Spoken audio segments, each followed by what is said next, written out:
What's going on, guys? Holmes Forum coming out with another video. In today's video, we're going to be talking about some free agents that what the Detroit Lions did. Free agent frenzy started today, not the actual free agent process, but kind of like the legal tampering is what they like to call it. So the Detroit Lions went out and they agreed to a contract with free agent cornerback DJ Reed.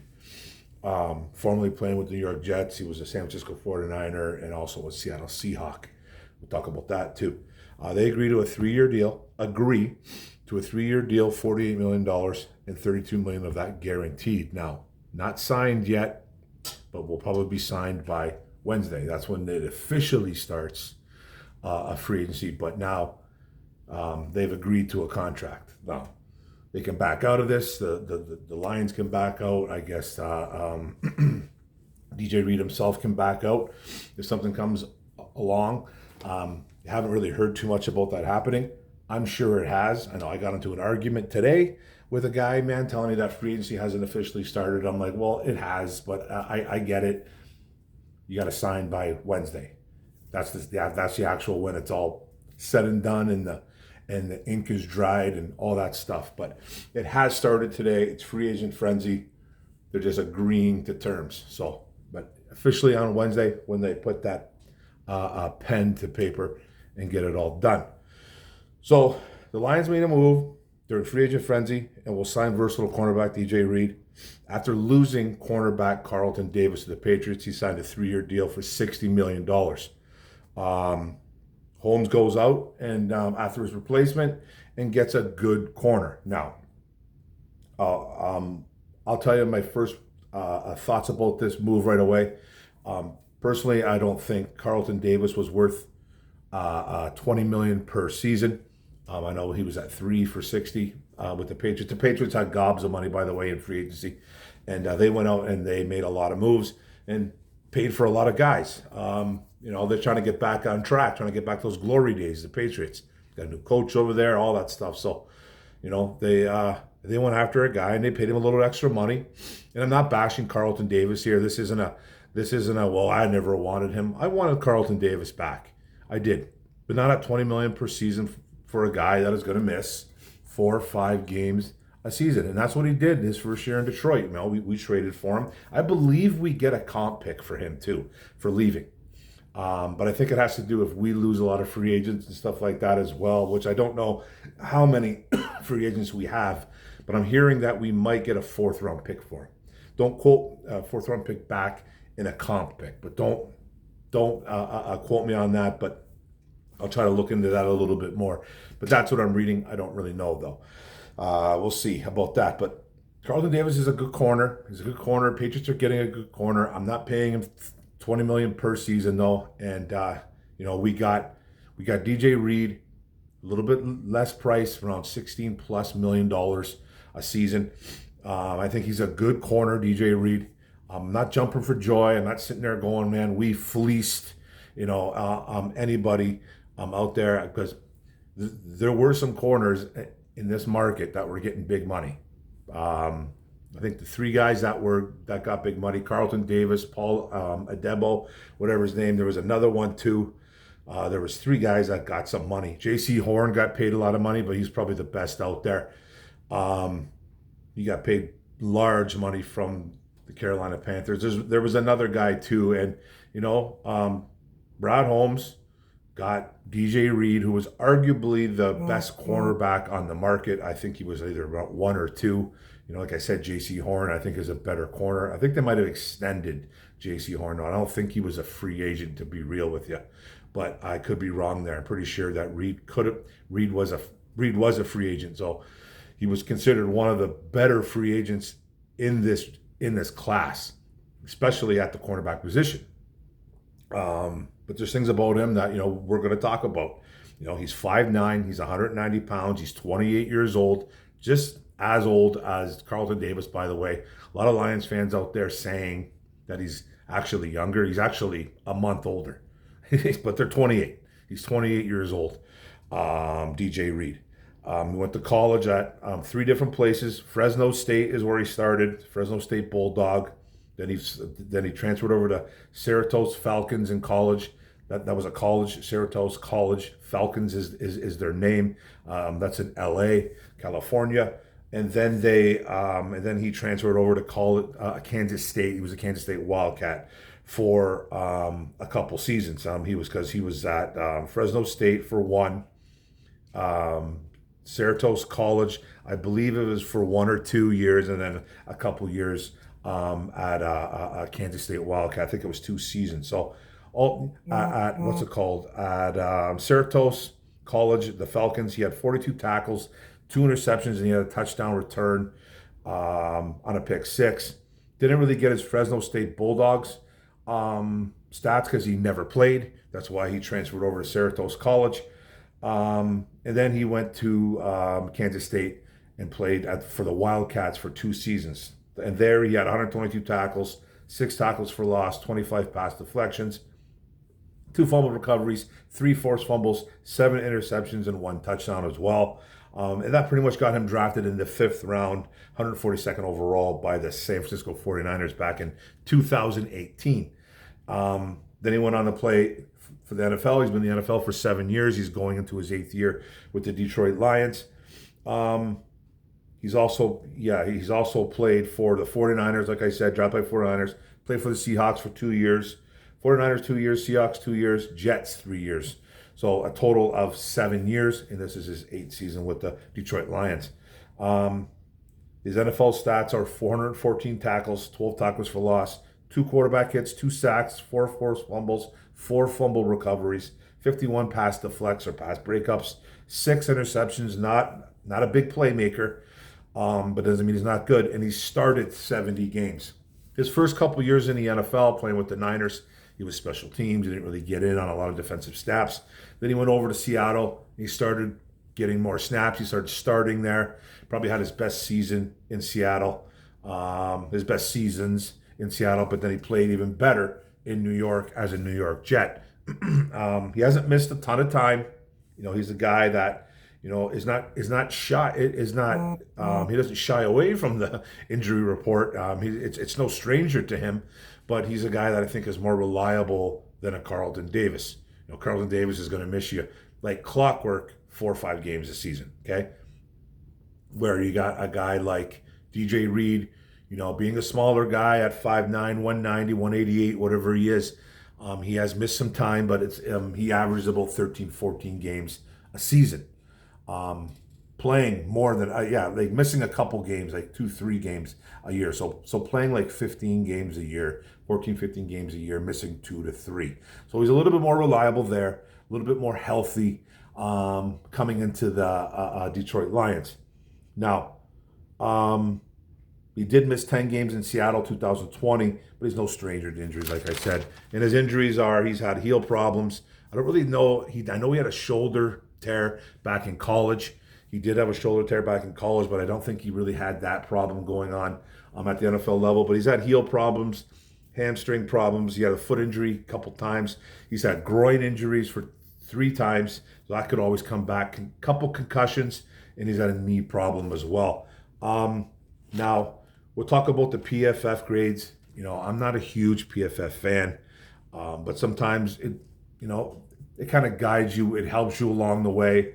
But I don't use it as gospel, but sometimes I'll talk about it. Now, Carlton Davis last year was a 74.5 overall. That was 29th out of 223 corners. DJ Reed was 70.7, 43rd corner, the best cornerback, 43rd best cornerback out of 223 of them. So, 2024 was probably a better year for Carlton Davis, even though he missed all that time. Reed run defense, 71.8, will put him at 43 out of 223. And then coverage, he had 70.1, 47 out of 223. So not bad numbers. Nothing. It's in the green. It's not in the red. It's more than solid. It's pretty good. Then Davis run defense, 77.7, which is at I believe like somewhere around 30, some 38. I believe I wrote the same number. I don't know why. And then coverage, 72.1, a little bit better than DJ Reed, 38th in the league out of 223 guys. So, I know a lot of Lions fans want to just look to that. They want to just look to see the 2024 season and say Carlton Davis had the better year, even though he missed some time. If you want to go by PFF, that's fine. Like I just kind of said that out there because I'm not going to shy away from it. I'm not going to shy away from it. Carlton Davis probably had the better season in a shortened season, but does it mean that he's the better corner? Now, I say that, and again, I'm not putting any shade on Carlton Davis.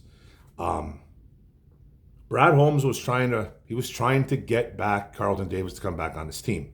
Carlton Davis put out a statement this week saying that, he's not going to be fooled twice. He's not going to be taken advantage of, like along the line, something like that. He goes, I'm going to really think about what I did because I think he's talking about his Tampa Bay days, his Tampa Bay Buccaneers days, that he felt like he was kind of rushed into a contract. So he had 2 contracts in Tampa Bay.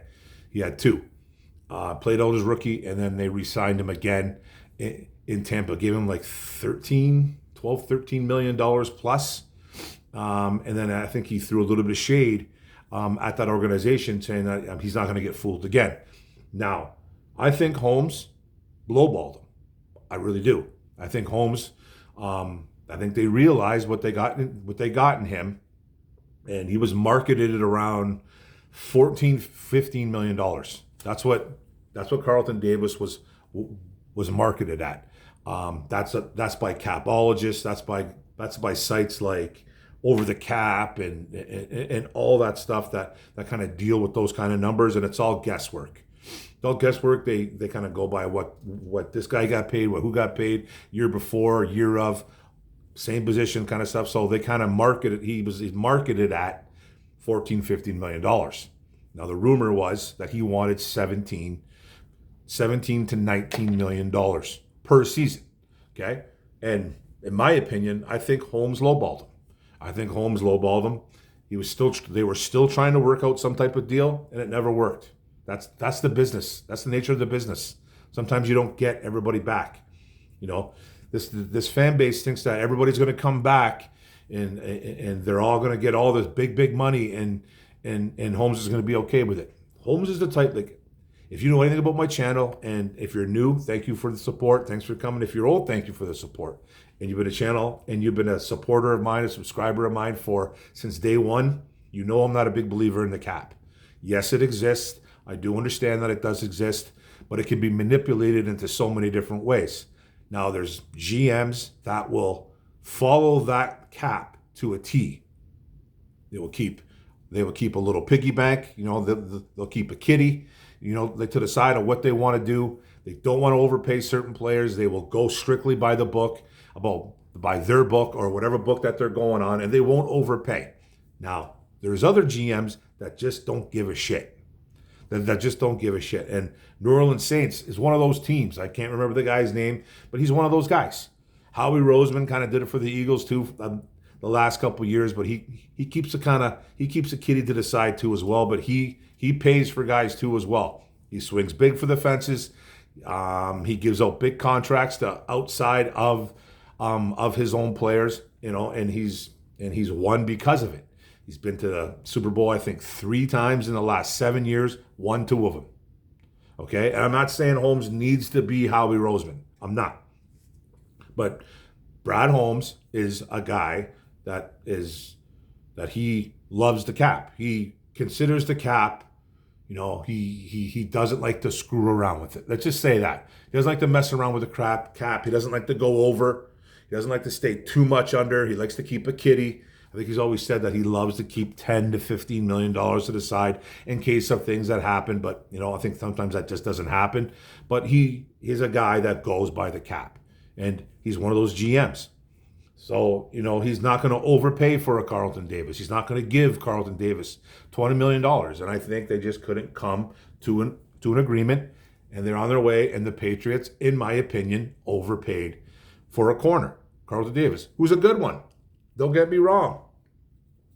Carlton Davis is a good cornerback. He's just not worth $20 million, in my opinion. And we got a DJ Reed, who I think is a good corner. I think there's some similarities to their game. Obviously Davis is a bigger corner. He's physical. He plays the run very well, Carlton Davis.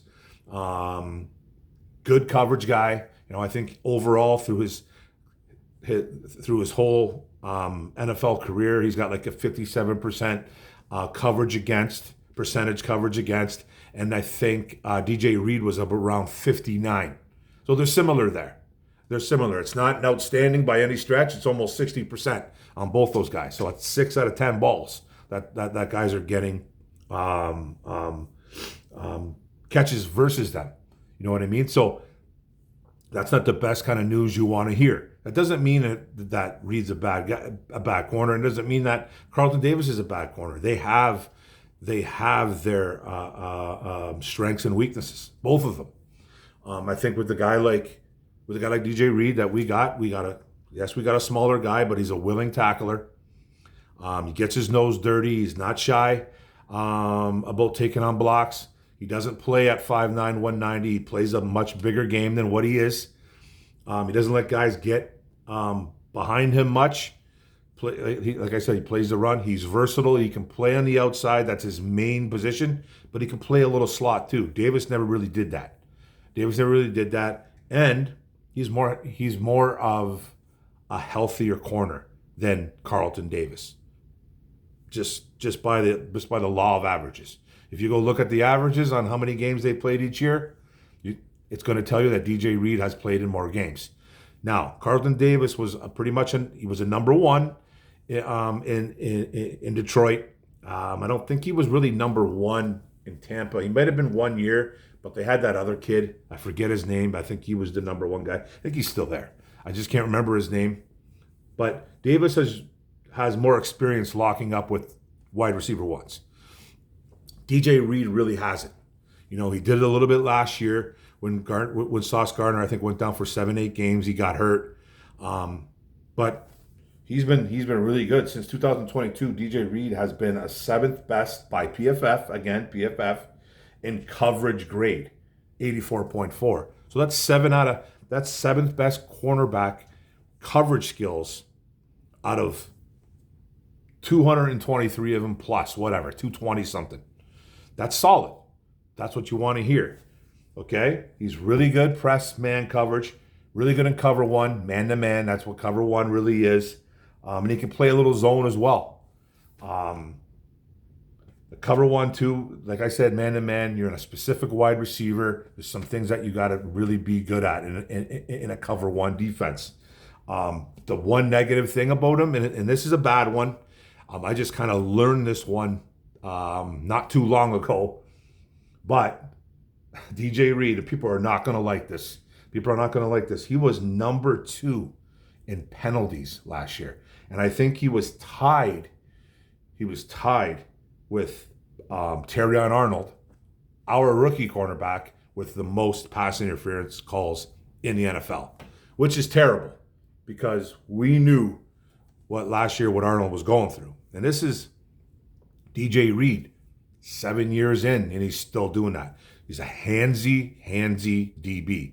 That's why I say he's physical. Just like Terrion Arnold is physical. But he's still doing it, DJ Reed, 7 years in. I guess he's a very physical kid, but he uses his hands too much. Now, Terrion Arnold is going to start this year. Now, is Terrion Arnold going to be CB1 or CB2? I don't know. Is DJ Reed going to be CB1 or CB2? I don't know. You got guys on Woodward Sports. You got guys wherever else screaming from the rooftops that DJ Reed is this cornerback 1. I don't necessarily know that for sure. His coverage grade by PFF says he could be. It definitely says that. But you got to remember, Jets defense with Saleh before. It wasn't Saleh last year. He got fired last year, 2 years ago. Whatever it is. That defense has been better than the Lions over the years, in a lot of areas. Not every single area, but in a lot of areas. And having Sauce Gardner on your side can be either a blessing or a nightmare. It really can for another corner because Sauce doesn't get picked on. Sauce doesn't get a lot of interceptions. That doesn't mean he's terrible. You got Lions fans over here saying that, DJ Reed's got 6 interceptions in 7 years. He's terrible. No, that doesn't necessarily mean that. Now, I'm not saying people completely ignore DJ Reed because they don't. because he had Sauce Gardner on his side. That's where the terrible part comes in. Like, that could be a nightmare for some corners. He stood up. He's battle tested. He doesn't back down from anybody. And his cover skills kind of say that. Yes, he's 5'9", 190 pounds. Jump balls are probably a little bit of a problem for him at times, but his cover skills say that he can get the job done. I just don't know if he's going to be CB1 or CB2. It all depends on Arnold's growth. Arnold was a number one first round pick, not number one overall, but it was 26 or whatever he was. Hopefully he takes that jump this year. And we have a DJ Reed as the number two or number one. I don't even really care. I just want these guys to be better. You know, I want Arnold to be better, obviously, and I want DJ Reed to kind of prove to everybody that he can be a CB1 if needed be. You know, we got a very young secondary here, a super young secondary here with guys like there's guys on this team that are never going to be there, like Stanley Oliver, whatever that guy's name is, Stanley Oliver. I can't remember. He has like a three person name. Don't remember, but you know, you got Vildor. Is he coming back? Are they going to bring back Dorsey? Are they going to bring back these guys? I think both of those guys are free agents. I could be wrong on that one. Vildor is for sure. Dorsey probably is. But then you got Enos Rakestraw, who was a complete ghost last year. Injuries, didn't dress when he was healthy, really. Played in only a few games. You know, there's a guy that looked absolutely phenomenal. The guy that looked absolutely phenomenal in training camp and just disappeared. Injuries, production, playing time, practice, whatever it was, he just didn't get the job done. And he had a terrible rookie season. So I expect a bounce back from him. It's a very young group. And you got even the secondary, even the safety room. You got Brian Branch, who's like 22, 23 years old. You got Kirby Joseph, who's like 24. You know, he's due a big contract coming up as well, too. So those guys are super young. And DJ Reed is the old man in the group. He really is. If you look at it that way, he's the old man in the group. It's going to be interesting to see how this plays out. Because there's going to be a rotation. Now, you can't mess too much with the outside guys, I don't think, because you got to keep those guys in for repetitions. You got to keep those guys in. So I don't see much Arnold. I don't see Arnold and what's it called? DJ Reed losing too many snaps. And don't forget about Amik Robertson too, who kind of came onto the scene late last year, had a big game versus Minnesota, and then broke his arm in the second round of the playoff game versus the Commanders. You know, which was terrible. You know, he's young too. He's not old. He's on his second contract though, but he's not an old guy. I think he's like 25, 26, whatever he is. So, you know, we got a couple young leaders in this secondary. But it's going to be a rotation because is Robertson going to push anybody for an outside job? Or is he going to be the starting nickel slot, nickel corner that he was last year? You know, and he got moved to the outside because of the Davis injury and played well against Justin Jefferson. Are they going to give him a shot to start on the outside? It's going to be interesting to see what happens, man. But DJ Reed is a good signing, guys. It's not a jump for joy signing. If I'm going to give it a grade, I'm going to give it like, I'm going to give it like a high C+, B-. In between there. You know what I mean? It's not a bad signing. It's not a great signing, but it's a signing that filled a need. You lost a good corner. You did. You lost a good corner, but he wanted more money than what he's probably deserved, okay, in Carlton Davis. Then you went and got arguably the best free agent cornerback on the market. So Lions fans love to bitch. They love to complain. I get it. He's handsy, a lot of penalties, but there's a lot of good to his game as well, too. Think about this. Think about Amik Robertson coming in. Think about DJ Reed coming in, okay? How'd you guys feel about the Amik Robertson signage last year? The free agent signage. Bringing him in. There's some people that were on the fence with it. There was people that loved it. If you do a little bit of homework, I obviously did my homework on the Meek Robertson thing last year. I really liked that pick because he's a culture guy. He's a fit. He's feisty. He plays the run. He can cover. He's not a crazy playmaker though. He's not going to be a guy that's going to, game change week in and week out. And that doesn't make him a bad player, but he's not necessarily that game-changing cornerback. But I did like him coming to Detroit last year. I thought he was probably going to be an outside cornerback guy because he kind of didn't play well in the slot in Vegas as a Raider. He was a little bit more successful as an outside guy. Here was different. He shined in the slot. Because we picked up Carlton Davis and we drafted Terrion Arnold, and they had to get Arnold's reps. They had to. Now, it could be a little bit different coming in. I'm not speculating that Arnold is going to be a guy that's going to be the odd man out. I'm not speculating that Amik Robertson is taking over. I'm just saying there's going to be some competition coming up in training camp. But the two guys are Arnold and DJ Reed. I just don't know who's CB1, who's CB2. I don't know yet. I hope Arnold takes control and becomes that guy. They're going to find out during training camp. That's when we're going to find out the truth. We're going to get these early camps coming in, these mini camps. We're not going to get a lot of that. Obviously I'm going to report on it, but we're going to learn more about these two guys in training camp, in preseason. It's just, that's the way it is. You know what I mean? Like, who's going to be able to run with J-Mo? Who's going to be able to cover St. Brown? These guys are in for a fight. And to see what Arnold struggled a lot last year. Time for him to step up. And it's time to show with DJ Reed why he earned $16 million plus. You got paid big money for a reason. Some of these guys get overpaid. Maybe he got overpaid. Maybe he got underpaid. As of right now, I don't think it was completely an overpay. If you want to say that, I'm not going to argue with you. I'm really not. But he was cheaper than Carlton Davis. It was. Sorry for the burp. I'm a pig. I didn't mean it. So, not I've been feeling good lately. But that's it, guys. It's a super long video. I did not want this to be 27 minutes and change. We're going on 28 minutes. That's absurd. But, I ramble, and I just, I like to throw my hat in the ring and talk about these guys. I don't necessarily talk about every single thing that these Lions have been doing. I didn't talk about the Davenport one. If you want me to make a video on the Davenport, I will. And I'll give you my true analogy of that. By the way, I'm not happy on it. I don't care about the money. I'm going to leave it at that, though. If you want me to make one, let me know. I'll probably put it in the community thing, see if anybody even responds to it. But that's it, guys. DJ Reed is a Detroit Lion. He's here for the next 3 years. Guaranteed $32 million. Is he here for 2? Is he here for 3? Will he get re-signed again? Who knows? But as of right now, I think he's a good fill-in.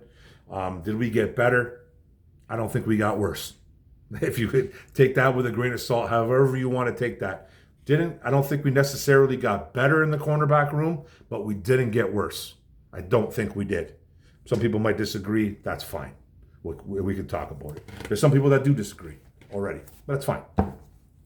But I think it's a solid signing. Free agency isn't done, guys. Don't panic. I see a lot of people panicking. Free agency has not officially been signed yet. Wednesday's the signage, but it's started. It has started. Teams are agreeing with players, and players are agreeing with teams, blah, blah, this and that. People can back out. Who knows? But I haven't really heard too much of that happening in a long time. I know it's happened in the past. I just can't put it off the top of my head. But everybody panic. I know everybody wants a defensive end, an edge, 1 or 2 of them. It's coming. But thanks a lot, guys. I really appreciate it. Way too long of a video. I'm sorry about that, but that's just the way it is. Don't forget to hit the subscribe button at the bottom right. Don't forget to hit the notification bell up top. Don't forget to like, comment, share this out. I appreciate it, guys. Thanks a lot. One Pride. Detroit versus everybody. Let's go. Big 2025 season coming up. Boom.